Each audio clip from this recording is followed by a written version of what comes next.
עכשיו אני צריך לקפוץ אחורה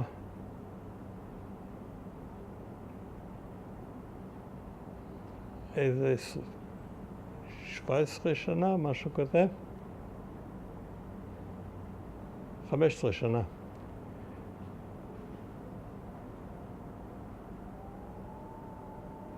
שנה. כשיצאתי מהצבא, ועוד לא ידעתי מה לעשות, הייתה לי ברירה בשתי אפשרויות. להקים מפלגה חדשה או לפנות לעיתונות. שקלתי, מבחינה מסוימת נמשכתי מאוד לאופציה הפוליטית. אני כבר סיפרתי, באתי ממשפחה פוליטית, תמיד התעניינתי בפוליטיקה. כבר כמה שנים לפני המלחמה אני עסקתי בדברים פוליטיים. אבל שקלתי ואמרתי, אין כל אפשרות שאדם כמוני, בלי כסף, הקים יש מאין תנועה פוליטית חדשה. מקסימום קבוצת שוליים, כמו שהיינו קודם בהרצליה, קבוצת במאבק.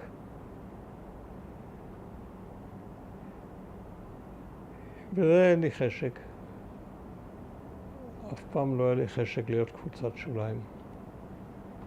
אז נשארת האופציה השנייה, עיתונות.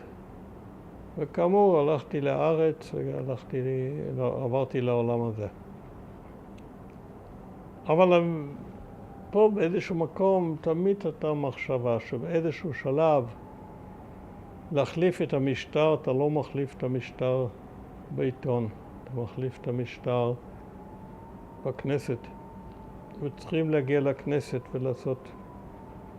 להקים כוח פוליטי שיכול להחליף את המשטר. זה היה לי תמיד בראש, כל הזמן.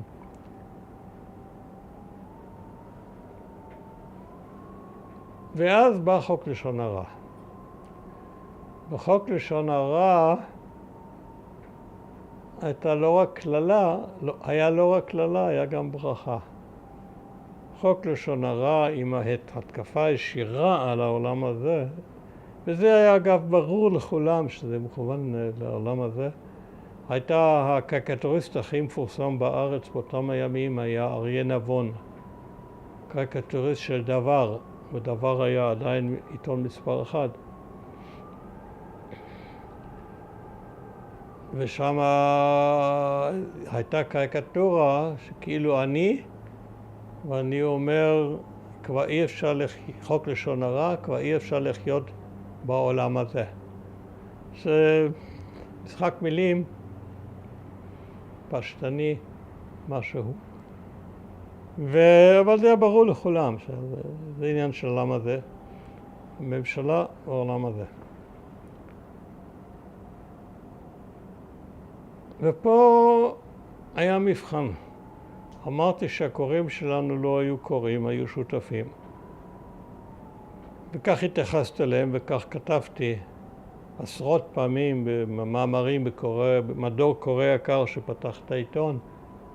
תמיד התייחסתי לקורא היקר כשותף, התייעצתי איתו כאילו וכו'. וביקשתי ממנו לעשות כך ולעשות אחרת. והייתי משוכנע שיש מספיק אנשים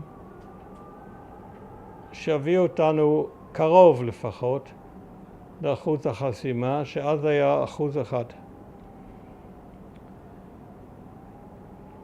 ואני החלטתי, ההתרגשות שאנחנו ניצור סביב חוק החולרה, קראנו לו, חוק לשון הרע, חולרה, ראשי תיבות,